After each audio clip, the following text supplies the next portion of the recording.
खबर शामिल करते हैं गोजरा से। हमारे ब्यूरो चीफ हाजी सफदर अली की रिपोर्ट के मुताबिक निगरान वज़ीर आला पंजाब सैयद मोहसिन नकवी की तरफ से सरकारी अस्पतालों में सर्विस डिलीवरी बेहतर बनाने का टास्क निगरान सूबाई वजीर primary and secondary health care Punjab doctor Jamal Nasir ने THQ अस्पताल का दौरा किया।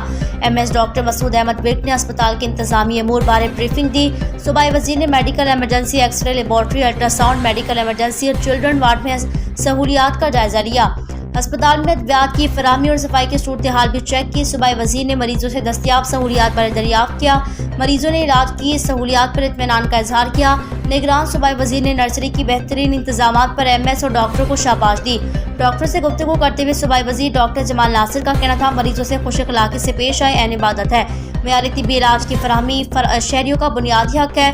हुकूमत पंजाब बेहतरीन तिब्बी सहूलियात के हवाले से ज़रूरी इक़दाम उठा रही है। अस्पतालों के अचानक दौरे मरीजों को बेहतर इलाज की फराहमी में मुआवन साबित हो रही हैं। 4 माह पहले की निस्बत आज अस्पताल में इंतजामात बेहतर हैं। मरीज भी तिब्बी सहूलियात से मुतमईन हैं। वज़ीर आला पंजाब सैयद मोहसिन नकवी की तरजीहात में बेहतरीन तिब्बी सहूलियात सरे फहरिस्त हैं। हुकूमत पंजाब शहरियों को फ्री अद्वियात की सहूलियात फराहम कर रही है।